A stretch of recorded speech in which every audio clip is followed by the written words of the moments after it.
this is not a drill, it's real. She just like barged in and like, this is all mine. Like, I know what it is going through this. We absolutely need to break the cycle. We can't just keep accepting. We can't just keep trying to keep things civil with these people. We need to actually completely cut the cord with these people.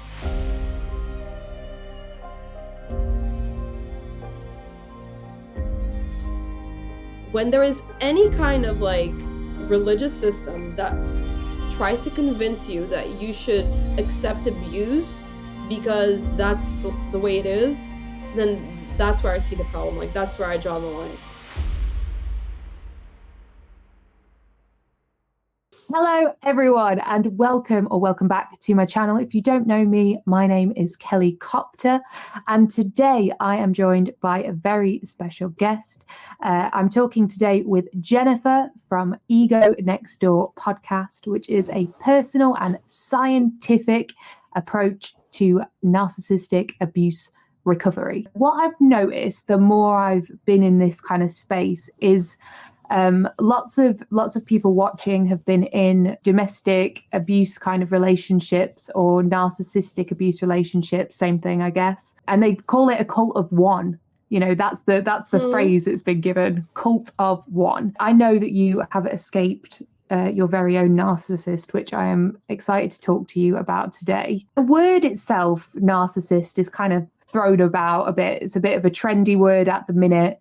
But how would you define what a narcissist is? The greatest difference that I see in narcissists and just normal people, which it's terrible to say it that way, but I think everyone that's listening will know what I mean, is that when confronted with just normal life bad decisions or things that us as humans do to others that might be hurtful and we might not even realize it or be conscious of it, as humans, we have the power to introspect and see what, check in with ourselves and think, okay, maybe wait a minute, maybe I hurt someone by saying this or doing that. Maybe there's something in my behavior that I can correct. Maybe, and narcissists will usually not, they won't have that thought at all. Like, they will all automatically shift to self-defense and to feeling absolutely devastated by being told that they hurt someone. And they don't feel devastated as in guilt. It's not about guilt. It's about, how dare you go against my own self-image? How dare you not see me as I see myself, as like this grand person that deserves just everything, like all the power, all the attention in the world, even if they are not available emotionally to give that to someone, because we have the people abide by the rule of reciprocity. If you are nice to someone, then you expect, or you hope that, you can only hope that someone will be nice to you. But for them, it's not just hope or expectation. It's they think everyone should be nice to them no matter what. Even if they are nice to you, they expect that, obviously. But if they are mean to you, they expect you to bow down and be like, thank you for even giving me your time of day and attention, although you're not nice. I'm sure lots of people watching right now can relate and probably know somebody that matches that description. Now, you're a scientific researcher, is that correct? I started research because I did a master's degree in multimedia communication, and it was specifically exploring my thesis in specific was like exploring the influence of audiovisual content in people's physical activity levels, basically. Like, people watching specific things, will it make them want to do more physical activity? Will it be, if they are exposed to it long term, that kind of thing. And then I kind of, over the course of the theses, I was like, I kind of fell in love with that. Although it's really exhausting work and sometimes frustrating, it also pumped me up because it's like, you have a question and you have all these like methods you can use to kind of answer that question in a way that's like credible and that will be accurate. It also humbles you down a lot, because you realize how little you know? So I kind of fell in love with that. So I thought, okay, after this, I'm definitely gonna try to go for a PhD. And that's what I did. Yes, I'm waiting for the thesis defense to be scheduled and for me to do that and get that out of the way. And yeah, but meanwhile, I was like, okay, I'm not gonna just sit around and wait. And I'm just gonna start my own research and venture and do my own thing. And that's how, the whole podcast and thing started. Hello, everyone, and welcome. I'm Jennifer, and you are listening to the Ego Next Door podcast. Yeah, and we'll talk a little bit about your podcast in a bit because it's very, very interesting. Kudos to you for getting a PhD. 4 years is a long time to, go and study something. And, I know it takes a lot of hard work and dedication. So genuinely, congratulations. I hope you're so, so proud of yourself because that is amazing. You spoke a little bit earlier just about asking questions and asking why. What you talk about is your sort of personal experience and escape from a narcissist. Now, who was the narcissist in your life that you had to escape from? Well, there's actually three. Surprise. You weren't expecting that. Well, the first one, and I thought it was the only one. It was it's my biological father, or my father was. I mean, I say biological like as if I had like a non-biological one, but no. Daddy, you're a crook. What? This is illegal. Yeah, keep drilling. Do you make money? Do you have a job? No, but don't people need good cars? Can't you sell good cars, Dad? Listen, you little wiseacre. I'm smart, you're dumb. I'm big, you're little. I'm right, you're wrong. And there's nothing you can do about it. But yeah, so it was my father. He was quite the narcissist, but more than that, I think he was a proper psychopath, like a very violent person, very violent with me, like not nice at all. He was married to my mother until I was about 9 or 10.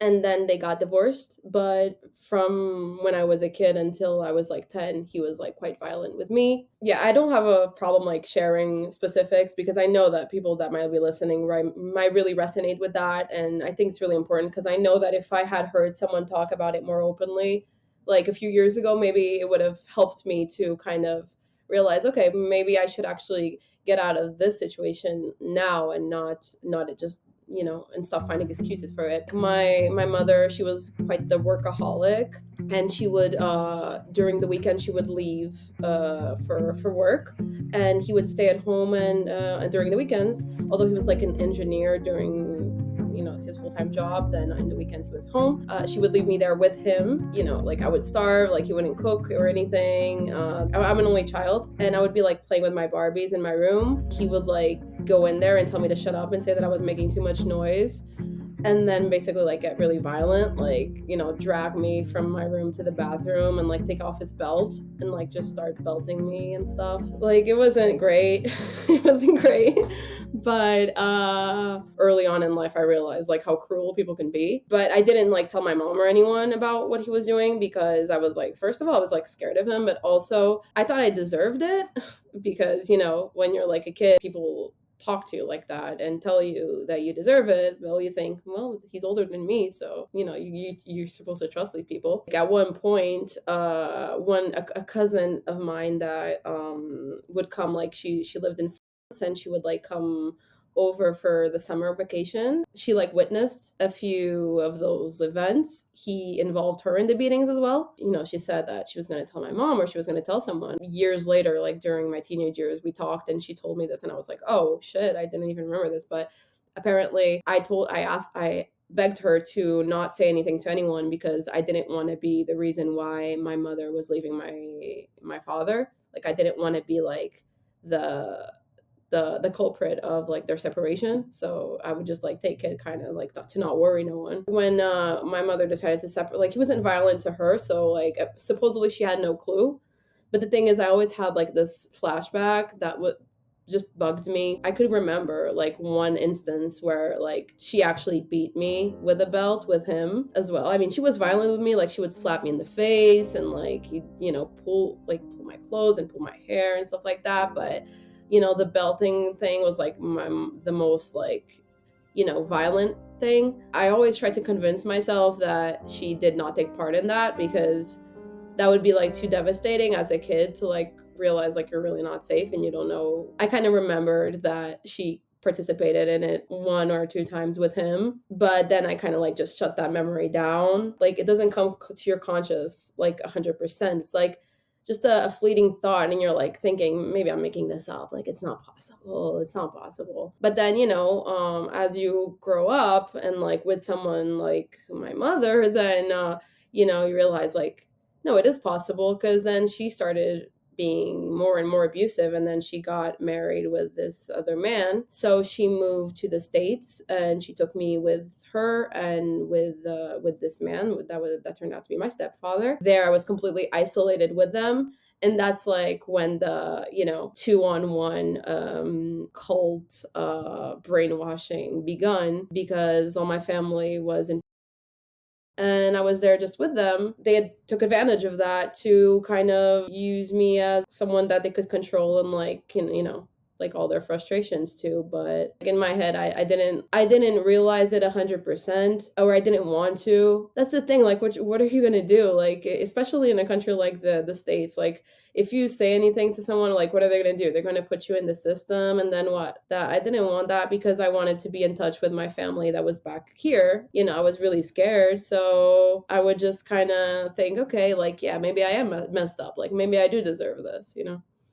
But yeah, like it's so disappointing, to hear how broken the system is, and it's here as well, the social care and stuff like that, and the fact that you've been isolated from all your other family too. I'm really sorry to hear. It's really quite hard to hear you describe that. Very, very sobering, especially, not 5 minutes ago we're kind of laughing and joking, but I relate to you as well on, you think it's normal, you think you deserve it, you think that you're bad, you've done something wrong, which is why most of us don't say anything or seek help, because we think it's our own fault. This is the story of so many. How old were you when you started to click that something was wrong? So I think like intuitively, you always know deep down that something is wrong. You always kind of feel something, but like our brain is very intelligent in the way that it tries to, avoid us of suffering and protect us from suffering or more suffering. I mean, if we're in a helpless situation, why would we consciously want to realize that and take ownership of that? I think I started realizing it more when I actually could do something about it, because before that, you feel helpless. Like, what are you gonna do? Even if in my teenage years, I was more like, wait, she's she's a really bad person, and she married a really bad person that acts like he's a really good person, and this and that. What do you do? Like, because if you tell someone, like even if you kind of like try to send a sign to a friend or something as a teenager, your friend is going to say, oh, me too, my parents are and this and that, because like that's supposedly typical teenage behavior, to bash on your parents. How are you just gonna say like, oh, but they beat me, or they do this or they do that, or like, like in my case, like they took away my meds because they said I wasn't sick, they said I was evil, or stuff like that happened to me. But like when I tell my story, I always think I'm not only telling my story, I'm telling the story of many people that don't tell their story because they're really scared. It's easy now for me to talk about it. Like it's way easier, because before I wouldn't even tell it to like friends or people that I would consider my best friends. They didn't know. Then the problem with like not telling anyone is that then when you tell people, they don't believe you, which is what happened to me in this situation. Like I got out of the situation and I told like a few of my closest friends what happened, and like 95% of them, like this is not scientific statistics, this is just like statistics, but like they didn't believe me, and they said I was wrong for leaving, and that parents are parents, it doesn't matter if they're abusive, and like they literally stopped talking to me.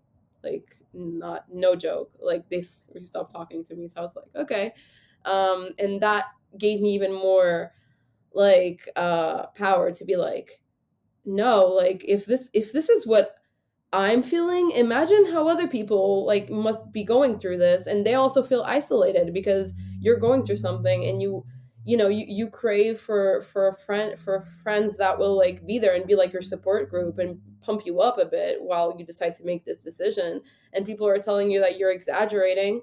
Like, no, well, like if I don't have like those friends, then I'm gonna try to be that friend to other people because I know other people are going through that too and they need that. So like maybe everyone can just help each other if we're all like on the same boat, or the people that are on the same boat, because people that never went through any of that, and that, good for them. Like I'm glad that not everyone goes through that, but people that never went through any like sort of bad abuse or like adversity with their caregivers, they have no idea how isolating it feels. So it doesn't matter. Like, you're not going to argue with people, you're not going to try to convince them, because they made up their mind already. Like, they don't believe you, they don't care. And it's a test of character too. So there's plenty of people that have gone through a lot of shit. So I think that if we all start talking more about it, we can, connect and find our tribe within those kinds of people. It doesn't mean that you're gonna find your tribe, like talk to these people, and like your friendship will only be based on the trauma. But of course, it will be a deeper friendship knowing that you kind of went through the same challenges. And then, of course, ideally, be friends with those people and like try to like move on from that, and not always like talk about the trauma, because that's also a big thing, like among friends that went through with similar traumas than you, is that you can get addicted to talking too much about the what you went through, and kind of like getting addicted to just going over it again and trying to make sense of it when there's no sense for it. But yeah, at least if the point of connection is that, and then you can move forward with your life with that kind of support, then that would be the ideal scenario. I think so. Yeah. Well, I think, what you're doing here is really powerful, and offering your perspective and your experience. It can help people who haven't been able to share that really, relate to it. And I've related to lots of things that you've said today, and I don't wish anyone go through that, but I'm glad there are people like you in the world that will come out and say something. I want to talk about your escape, but you mentioned two narcissists. You said there were three. Who was the third? My stepfather. My stepfather, for sure. Like, I always thought he was just an enabler. We say just an enabler like they're better than narcissists, but really, like, but then like when you start seeing it, but because basically, like, my stepfather, I think he deep down he's a narcissist disguised as an enabler, because he looks up to my mother, and he will do anything to like satisfy her greatest desires. And in this case, it's validation for the bad things she does, validation for anything. And I think that it's not good, because like I grew up looking at them and thinking, and this is crazy now that I looking at it from the outside now, it's like, wow, Jen, you were crazy. But I thought that they were like the role model couple.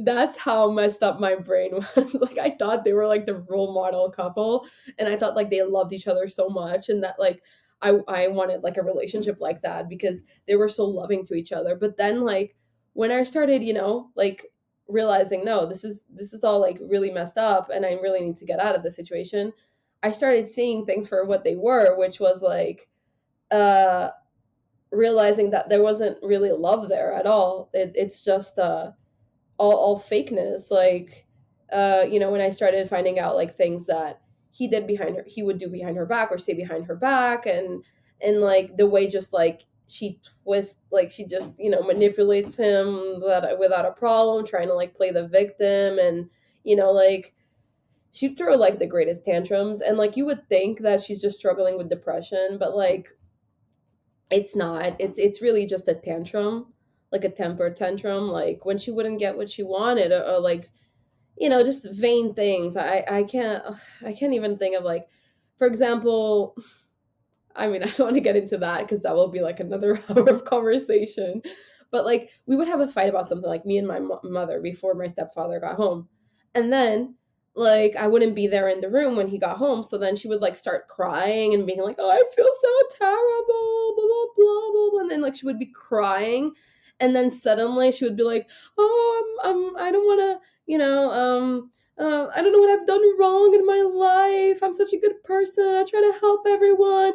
And then like she would be crying so much that like he would like believe her. There's a point when he's an adult, like there's a point when you have to realize like, no, stop believing that shit. Like it's bull crap. There's just a quote, this like citation I really like, which is I've never seen any change that doesn't come with someone getting tired of their own bullshit.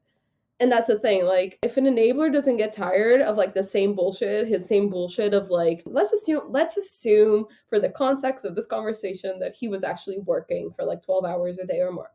So you come home, you're tired from working, your wife is doing yet another tantrum, and you're really gonna have patience every freaking like week to be dealing with a huge tantrum where the person's making it all about them and crying and screaming and like throwing themselves on the couch and being like, oh, I can't breathe.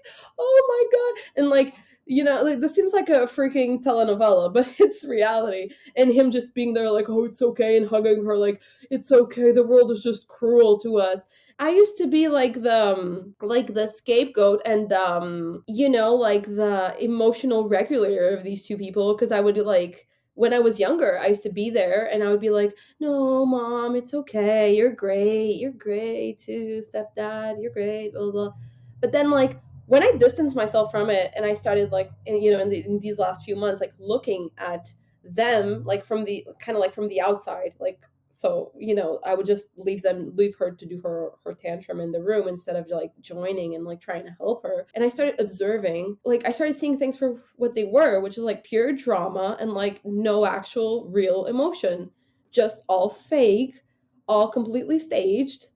And I was like, wow, I really had to turn into a spectator instead of like the part of the drama, the action, to realize how ridiculous this is. Like, she was jealous of my cats, of the attention I gave my cats. Have I found you, flyless bird, jealous, weeping? As a young child, teenager growing up in this, you're kind of forced to mature, aren't you, and be the adult in the situation. Like you just said, you were an emotional regulator. How did you like navigate and negotiate around their behaviors? Well, I was always self-blaming. I was always blaming myself. Yeah, so I was always like blaming myself. I mean, I don't think I like navigated through their emotions. I think it was more of I think maybe the question could be like, how did you like cope or survive through that? And like for me, it was a lot of like, I would write a lot. Like I started writing at a very young age.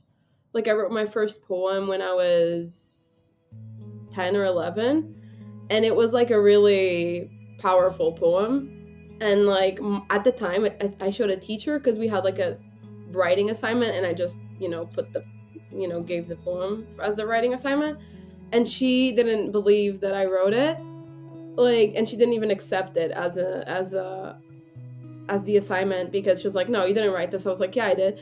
And at the time, like, I know now, you can just Google anything and you find it, but we're talking 2005, so it wasn't that easy to just Google anything and find the source. So that wasn't a thing to just Google it. So yeah, like she didn't accept my poem here. But I still I remember it so well. Like I still remember it by heart and everything. And yeah, like I would just write a lot. And I started blogging at like a very young age as well. So I would write what was going on. I would have like some family members that would actually read it. Like they don't remember now apparently. Some people would actually read it to the point like where someone, don't remember which family member it was. I think it was like an aunt or something that like talked to my mom about it. And like when my mom found out about the blog and went and read it, like basically they forced me to like delete everything. So I deleted everything and like have no record of it at all. Writing a lot, and then, you know, since I couldn't really post it, I just started writing in notebooks, and like those I still have. I have like a bunch of notebooks, like a bunch of poems and stuff. But it's funny how like even as a as a kid or as a teenager, I don't know if like this happened with you or like with other people that are listening, but like for me, I didn't consciously realize that like I was kind of like living with the enemy. So I would always like kind of project like these sad things of like feeling unloved and whatever onto like my school crushes and stuff like that. So I would write these like really powerful poems about like not feeling loved and like, you know, unrequited love. When I read it now, I'm like, oh, this is not about like this kid that I liked. Like we didn't even talk. Like he said hi to me once in the in the cafeteria. Like it's not about him. It's definitely about my mother. But at the time, you know, like I think like your brain kind of like the emotion is there, but since you can't really project it onto the person that directed into the person that is making you feel those things, then you kind of just find like another outlet or another mirror to kind of project that. Yeah, no, I hear that a lot as well. And I kind of did the same thing, but with songs. I would write little dark, depressing songs, you know, as a kid, and that was my kind of equal to that. And you know, creative outlets are a great way to find a safe space to express yourself, you know. So even though we can look back and kind of cringe or laugh or whatever at those works of art, you know, we got to respect what they represent Completely, like, you know. And then when you hear, I remember how like these deepest, saddest songs would like really resonate with me.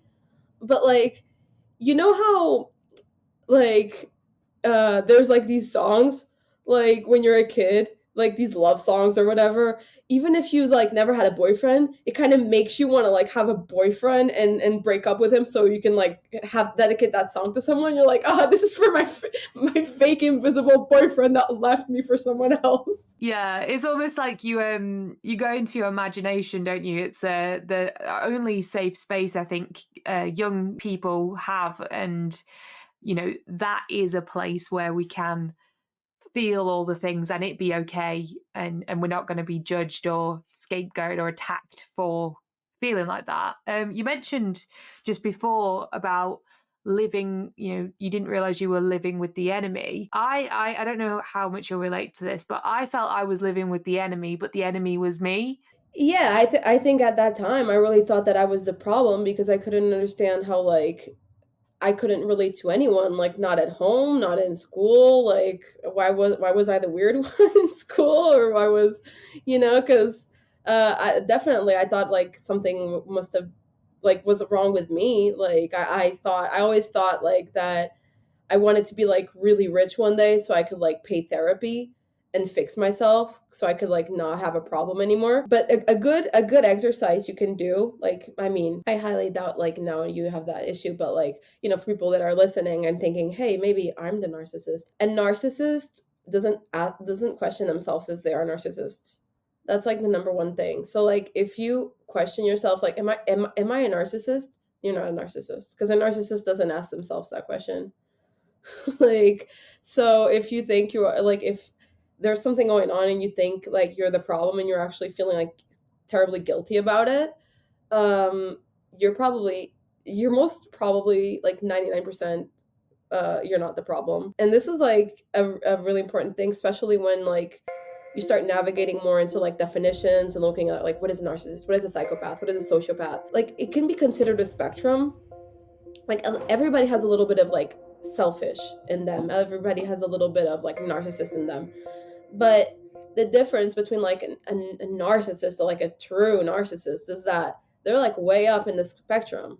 Like there's like no it's almost like they're not human. That's the thing. Like, I mean, they're not like superhuman, or they're not like these special aliens, but it's like they're not human because like you look at them and like there's like nothing there. There's like no connection. Like I always think like how sad is that the person that I spent my life with the longest with, which in this case was my mother, like is the person that like I miss the least in my life. I've always been like a person that romanticizes things a lot. Like I always kind of like in my head when I remember these people, even if things didn't end up like good between us, or if there was like some kind of issue, you know, there's always something that like I miss about these people, you know, is either like the way they laughed or a certain joke they said, or like, you know, like something in their face that they did, like, you know, this like facial expression, or like the way they, you know, they parted their hair, some like random like little insignificant detail. But like when it comes to her, or also like for example to the other two narcissists, um there's nothing, like there is nothing there that I'm like that I can romanticize at all. Like there's nothing there that I'm like, oh, you know, that was a really good moment, I wish I could go back to that moment. I talk about like intuitively you kind of know, like that's one of the things, like intuitively you kind of know that although it's hard to like, you know, part ways with that person, whether that's a parent or a boyfriend or a girlfriend or a wife, a husband, whatever, um deep down you know that there is like nothing in them that is absolutely irreplaceable. And like that's like the I think is like the most relieving but most like terrifying thing, is realizing like you invested so much time with someone that like leaves nothing for you to miss. Like there's nothing there. I love your attitude and your kind of tenacity on how you talk about this stuff. Leaving a narcissistic relationship, whether it's your parents or a boyfriend or girlfriend or whatever, is really difficult to do because of the manipulation and stuff that's involved with that. How did you get the strength to do that? And you know, how did you enact that next bit of actually physically getting away? Well, that was like it was really hard. Like I'm not gonna lie. Like if 2 weeks before leaving, I didn't realize I was gonna leave. Like 1 week before leaving, I hadn't planned it. Like I was like, no, no, not me. That's for other people. Like no, I can totally make it work. Like we can just distance ourselves a little bit, and like we can still keep it civil. That's what I wanted to believe. But like, yeah, but it was like, you know, like a last drop. And like in my case, it's very specific, but like I can't disclose like a lot of details. But like the thing is, like they were immigrated. They were in Luxembourg for quite a few years. While I was like finishing my degree here. When we were apart, like it was easier to cope with that narcissism and that stuff because like, you know, if someone is calling, you can kind of like just, hey, I gotta hang up. Although like that was kind of extreme with them because, for example, my mother would always call, like she would call like 10 times a day. Like she would call nonstop, call, text. And like for people from the outside looking in, they would be like, oh, that's so cute. Like she cares. I'm like, no, that's not caring because I told her I was busy. She is controlling. Like that's not normal. Yeah. Um so I was where was I? With the calling. Yeah. So basically, um and I was here. But then they were there because supposedly we're working to like be able to buy a house. It's harder to get a house credit when you're like 50 as opposed to when you're like 25 or 30, you know. Basically what happened was they convinced me, but like in a very indirect way, to the point where I felt so guilty that I owed them so much that I asked for the credit for them, like under my name. I asked for a credit for their house, and like although the house still exists and the credit does too, and that's like a whole other problem right now. But so I asked for a credit under my name for their house that is under my name, but it was just a formality because technically, you know, like they always acted like it was their house. Even when they were away, they acted like it was their house. they decided to do like illegal construction work, there would be no problem if there were boundaries. But like when they decided to move back, they just like appropriated everything, and they didn't even think for a second that like I had been living by myself for the past like 4 years. So like that would be a big adjustment to me too, especially because I had cats now. And we would have to be careful with like leaving windows open, doors open, all of that. And like she just like barged in and like, this is all mine. Like I'm gonna redecorate this and do that and do that, and this is shit and this is that. Oh, and I want to keep the windows open because it's summer and I'm hot. And I was like, but my cats, oh, who cares? Blah blah blah. Like things like that. Like she would just open the windows and like she would do it on purpose for them to run away. Was jealous of them. That's one of the things also that for me was the last drop, is like, one thing is my safety, but when you can do whatever you want with me, like you can insult me, hurt me, do whatever, and like I can get over that.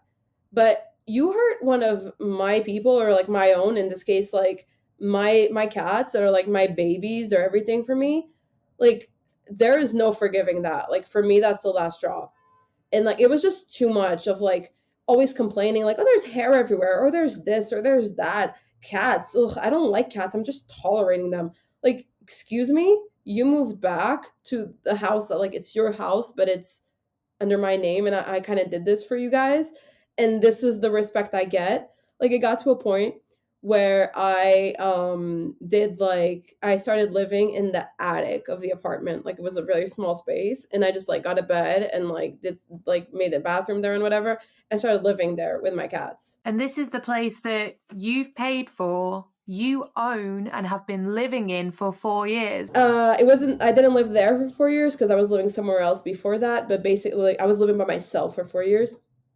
But yeah, like basically, I mean, they were paying for it, but the credit was under my name and the house was under my name.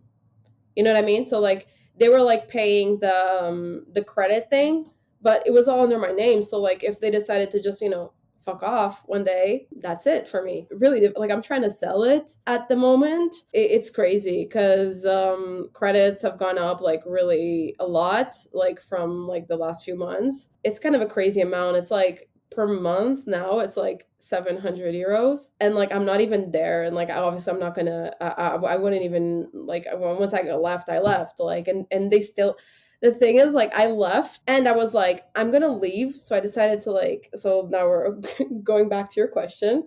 I drifted a little bit, but I decided like to leave. I thought to myself, I'm going to leave this place. I'm not gonna like put them in a situation where I'm just going to kick them out, although technically I could. So I decided to leave, and like I planned the whole thing, which I'll get to in a little bit. But I thought to myself, I'll propose, like I'll talk to a lawyer and I'll ask the lawyer to present them with a renting contract, and they can do that. Like, I can rent them the place and they can just stay there and whatever, and like I'm not gonna like kick them out. They can take their time to like do whatever, like, but then once I moved and stuff, once I left and stuff, I started hearing from a little birdie that she was already like doing this whole like smear campaign against me and like talking shit about me and saying how I was like this evil and grateful person and stuff. And I was like, wait a minute, I'm still willing to like not invite them to leave the place and put the place up for sale and like get rid of this whole responsibility, because although I wasn't like technically paying for the credit at that point, like it's still under your name. Like, yeah, well, you couldn't get another place, for instance, with that on your name already. Yeah, exactly. There's a big difference between you having bills under your name and not having bills under your name. Even like in a conceptually speaking, lying in bed and remembering every day that you have like a legit like legal thing under your name and something happens, it's your responsibility, and not, it doesn't even matter where the money is coming in or who's paying for it. Like, it's a big thing. Well, when you get something like that, for instance, you have to write a will, don't you? You have to, because you now have an asset or something that you need to, it's a big commitment. And, you are a nice person for not kicking them out. I'm sure if it was the other way around, they might not have been so kind. And I'm sure you know that as well. That's the thing, though. When she started her smear campaign and whatever, I was like, no, wait. what am I doing? I am like fucking up like my life even more for for like an indeterminate amount of time to help them. Like, and then like once I distance myself from the situation, like more terrible memories of terrible things that they've done to me came in, and I was like, wait, I need to stop. Like I'm being too nice. Like when am I going to break this cycle? And I was like, no, like I'm gonna send them an email. Like because I blocked all the phone numbers and all that stuff when I left, and I'm gonna send them an email and give them 3 days to leave. And I don't care. Like I got to stop caring. And I did it. Like I seriously didn't. I blocked their emails, and that was it. And like I talked to a lawyer, obviously, and like this whole thing, like the whole, domestic abuse, domestic violence, and all that stuff. Like is I filed a thing in the police, and that's all being like it's all in their hands now. But even then, like they left. Of course, they like trashed the place before leaving. Like they left like all trash, food everywhere and stuff. I had to go there and like clean. And then I put the place up for sale. And then now, like, we can only hope that I sell it as soon as possible. But if not, like, I'm praying for a credit that isn't mine to a house that, like, I would not go back to. I had to go back to clean and whatever, but, like, I wouldn't go back there. That's kind of crazy because they just kind of, like, wash their hands off the situations and they're out. And, like, I don't know, they just did whatever they wanted for the time being. And that's kind of crazy, like, how like you get brainwashed so much. And this probably those are listening can relate to this, which is like when you get like brainwashed so much to the point where like you're in debt because of this person or these people, you put yourself in a situation where you are literally like in financial crap because of people that convinced you that you owed them something because of what, putting you on earth, keeping you alive, basic needs. I felt guilty for a while, like thinking, damn, I kicked them out. But like, what? I didn't kick them out. Like technically they kicked themselves out, like way before even leaving, because they didn't have boundaries. There's a limit to things. Yeah. And this is when you're in your mid-20s, right? Like you're an adult. Yeah, 30. So it's horrible what these people have done to you, but your attitude and you're just so proactive as well. Like, you've created this new space for people who are like you, like me, survivors of trauma, of domestic abuse, of violence, of this stuff, and you've made a space for people. I think that takes courage, and I really appreciate you sharing this story with me today, though it's very sobering, and I know there are going to be people that are going to relate to this, and I hope all of those people, you guys watching, will go over and support Jennifer on her podcast. I'll leave a link for it down there in the description. Is there anything you would like to kind of put out there for the people listening? I mean, maybe like more details related to like the escape plan in those, in the day, few hours before, like I stayed in the attic. I was planning everything, and like I was trying to like not raise any alarm to them so they wouldn't think that I was going to escape. And I was like super scared when the last drop event happened. I was like, no, there's no way, like I can't stay here. And at that point I was like super scared. Like I was really scared that they were gonna like go up to the attic and like barge in the door and like hurt me and my cats. I had windows in the attic, those windows, the ones that are like in the ceiling, the skylights. I would sometimes look at them and be like, okay, wait, if I do need to escape, like how am I gonna like jump out? But like that's kind of crazy when you realize like, fuck, like this is what, like this is real. Like this is not even a joke. This is not a movie. This is not a drill. It's real. I know what it is going through this, and like we absolutely need to break the cycle. We can't just keep living these situations. We can't just keep accepting. We can't just keep trying to keep things civil with these people. We need to actually completely cut the cord with these people. I have to practice what I preach. Like I can't be telling someone to get out of a shit situation and be in a shit situation, be like, oh, I'll keep it civil. I was never the one to like end relationships, like even dating and friendships and stuff. Like I was never capable of ending a relationship. Like I'm a highly sensitive person, so I'm always like super aware of like other people's feelings, and like I'm always super ready to like regulate their emotions, but then my own, I'm like, I'm fine, I got it, but like I don't got it. I really don't got it. So like for me it was just I need to do this like for myself, but I need to do this to like also because I want to help other people break the cycle and kind of get this, live their best life, because it sounds cliche, but it's really true, because there's nothing like peace of mind. There really isn't. Even if you feel scared, like, there's nothing like peace of mind and like deciding to take that leap without really knowing. And then one thing I kept thinking at the time was like, there's a thing like that saying, a goal should scare you a little and excite you a lot.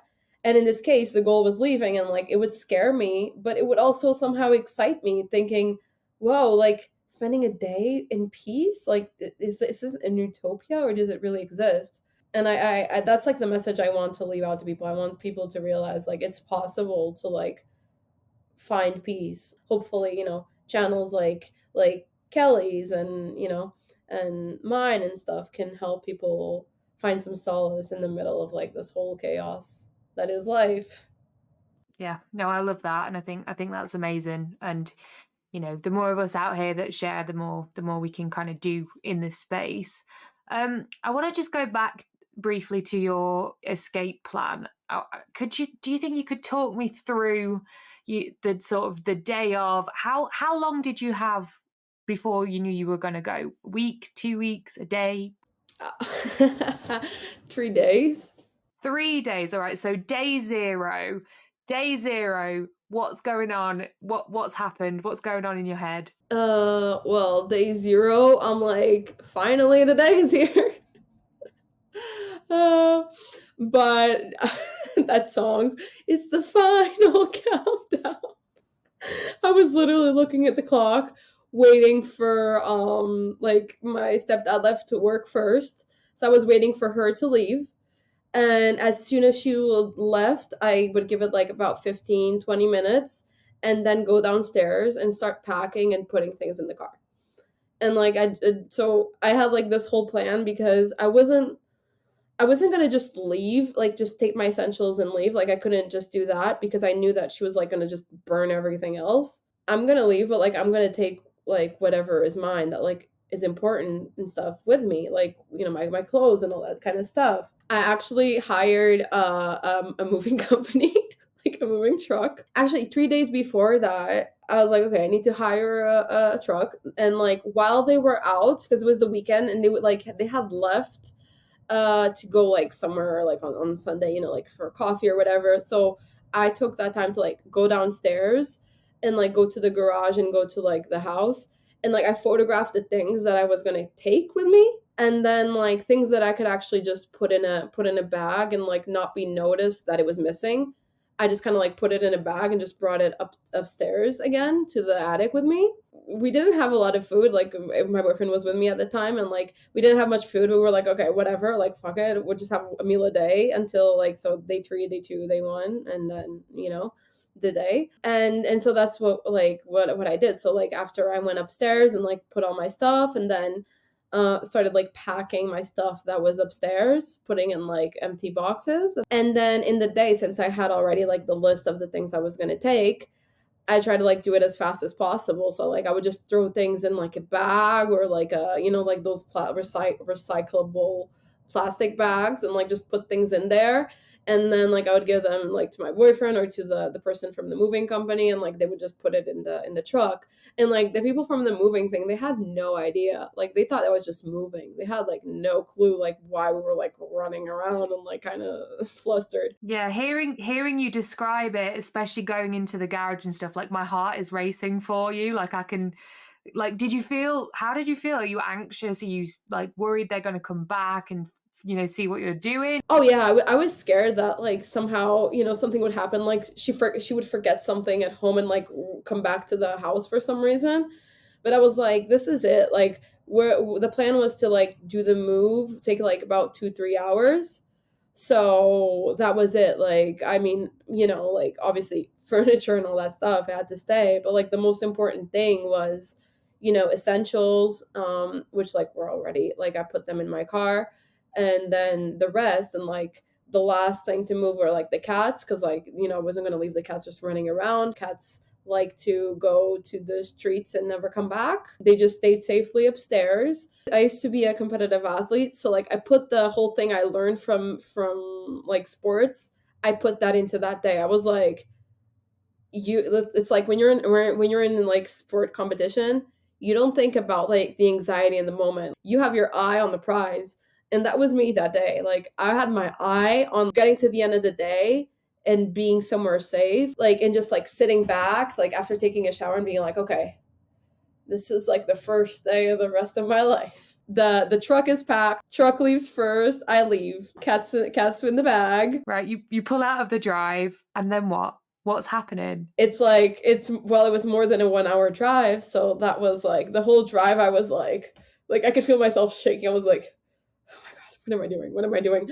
It felt so right, but at the same time, I felt like this massive guilt inside of me, like, oh my god, I'm betraying them. Even that feeling, after reading all I could read about narcissists and cults and all that, watching your series about Scientology and all that, I knew that like guilt was obviously going to be part of it, because that's what they do. They brainwash you, and you forget who you are. Like you forget your sense of identity, and you really think that you owe them something. You really think that you are nothing without that, like when you're not like in that like dynamic for so long. When you're being manipulated for so long, you live in this it's like a prison of the mind, and you don't even know what makes you for sure.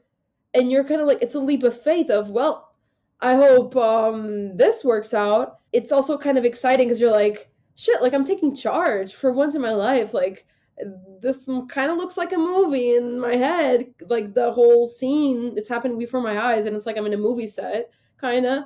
But like it's real, and like this can actually change everything and for the better. And like, although I knew that like I would have the whole, like I would be like putting myself in a very shitty financial situation, because I would be left with the credit and all that stuff to pay, and like not actually having an income at the moment and stuff. I know that, and like that kind of really sucks, but like I had to take that chance. Like it was now or never, like I would never get that chance again of having someone that like would help me and like shelter me. After you've been out for a few months now, right? Have they tried to contact you or anything? Well, I blocked them everywhere, like phones, emails, all that kind of stuff, like Facebook, Instagram, all that.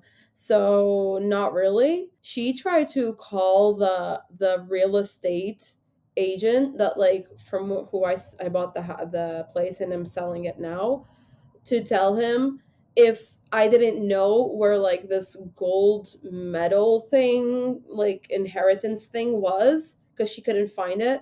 But that was like the only message she had.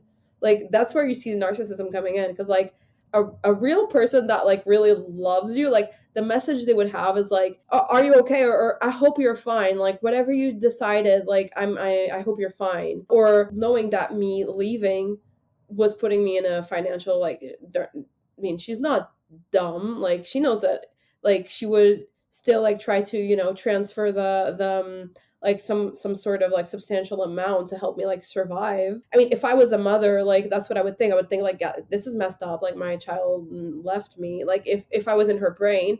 But there would like still be a drip of me of being like, wait, but if she left, maybe like there's a reason. I mean, I wrote it in the email, like I told her like that me doing this wasn't as bad as like this, that, and that she did. Even then, like that's what she's worried about, like objects and wanting to insinuate that like I would steal some random, like, what do I care about like a freaking inheritance gold thing that's like worth what? I don't know, and I don't care, because my mental sanity is more important than that, and like they've done enough damage as is. Funny but kind of scary and sad was that I did receive text messages from family members accusing me and telling me that I was really selfish for doing this to my mother. That's the thing with flying monkeys. They take sides without asking your version of the story. Like I wouldn't mind if people like took a side, but at least hear me out. You know, you can take whatever side you want. Like that's fine, but like at least hear me out and then make up your mind. Like you're really believing in what she's saying? Like wow, okay. I have a godmother, which is like she's super although I'm not like, you know, Christian or Catholic, like my family is, so like I have a godmother, but she's like in my life still. And she said something like she was like, "That's just the trash like taking itself out." Like family members, I even texted saying, "You're gonna hear a lot of things." Like 2 days after I left, I was like, "You're gonna hear a lot of things from now on, and it's your choice to believe if you like. It's your choice if you want to believe in that or not." But I'm just gonna say that like I've been through a lot of abuse and I can't take it anymore and I really need to like take charge of my life. So yeah, just stay well and whatever. And like these people that I sent these messages to, they responded saying that whatever happened, it can never excuse me turning my back for my family. Like I'm literally texting that I went through abuse, and these people don't even ask like, "Hey, are you okay? Like, what happened?" No, it's like, no, you're terrible because family. It's a very like Catholic Christian mentality thing. I have nothing against religions at all, but like the thing is like when any religion makes you not put your own safety first, then there's a problem. Like you can believe in whatever you want, there is no problem, but when there is any kind of like religious system that tries to convince you that you should accept abuse because that's the way it is, then that's where I see the problem. Like that's where I draw the line. Do you have some support now? Have you got a chosen family, kind of close friends around you?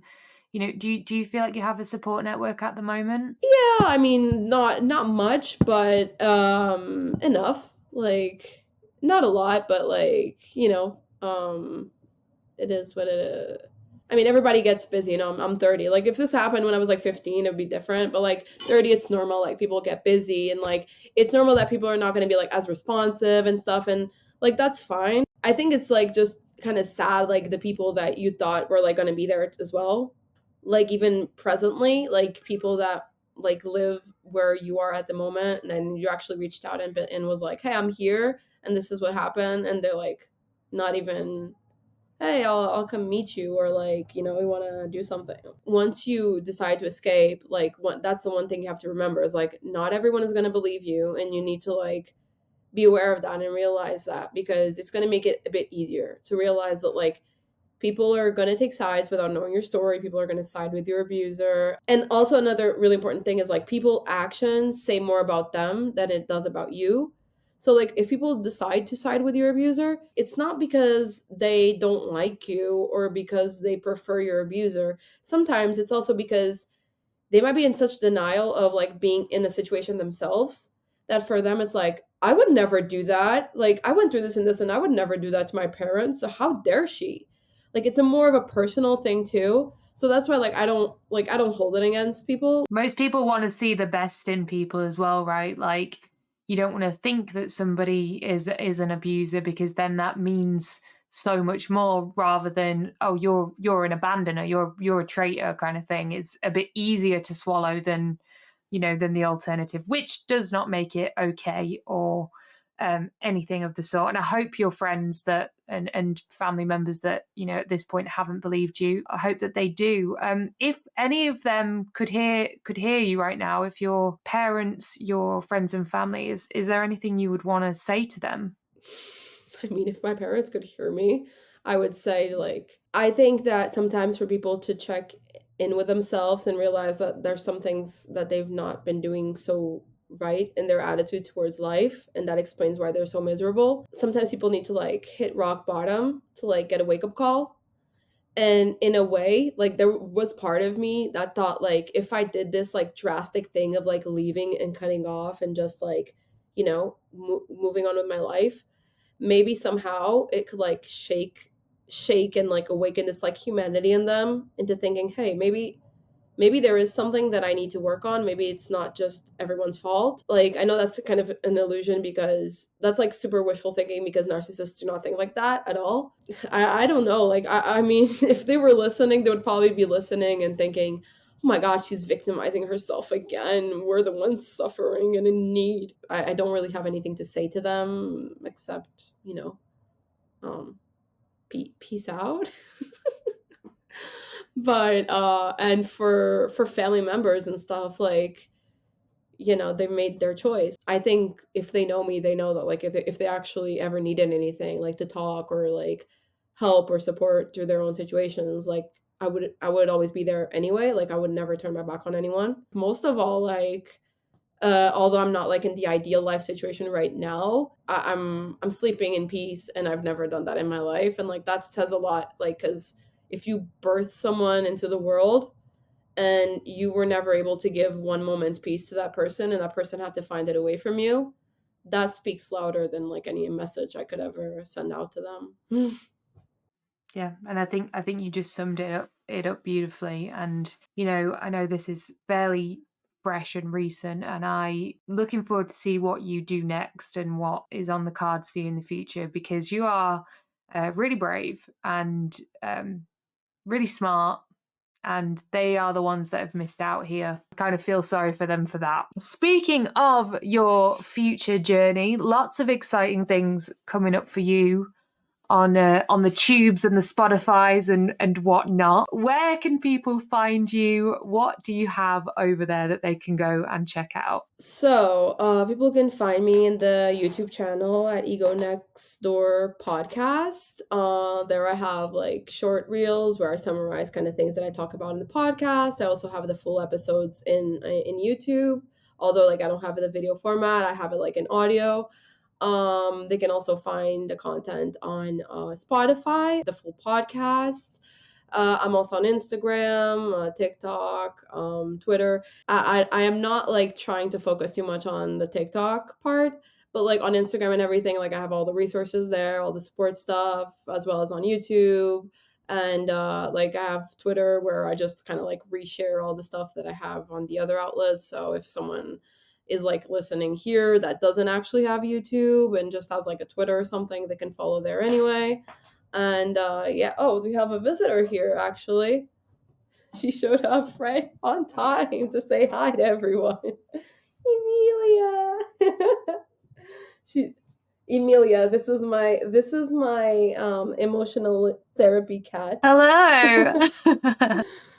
She doesn't have she doesn't have the official title, but she is like unbelievably cute. Like, even on the day before before like deciding to leave, actually, she was like, she's not really a cat, like a lap cat, but she sat on my lap for like the first time ever since she was like a baby. And I was like, okay, you have something to say to me. Am I doing a good job?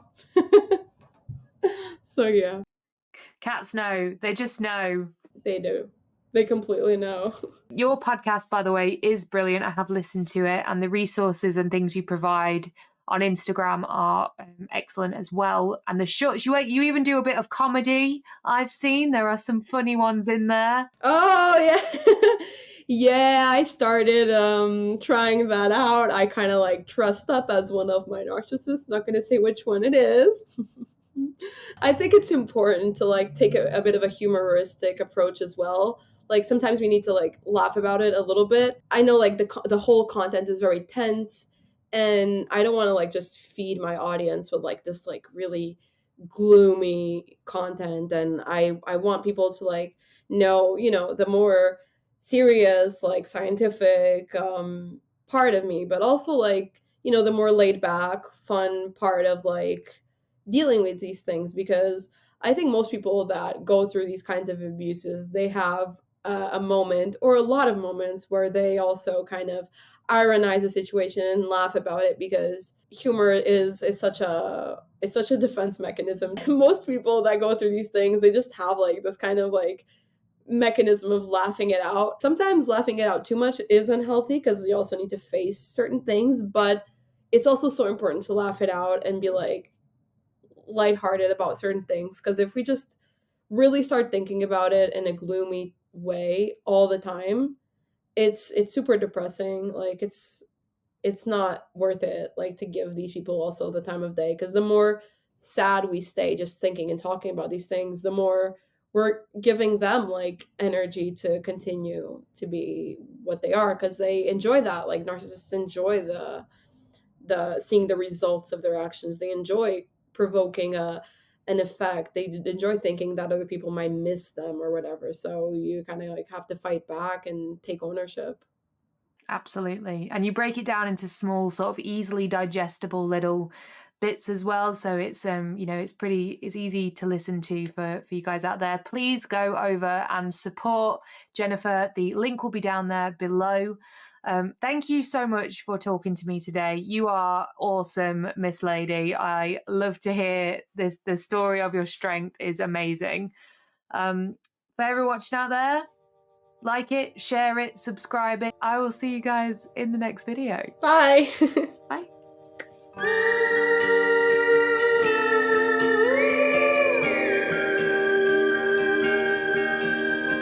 Rivers run dry, dust spreads in the air. 2 dark days, do you have a tear to spare? Make a promise, the world awaits. It's heavy just breathing through this debate. Well, come on, start a riot. When they love you too much, now it's fame, fake, or even hate. Don't be scared when the weight paralyzes your state at the gate. It's a lot to take in, it's designed to know it, don't wait. Don't be scared when the weight paralyzes your state at the gate.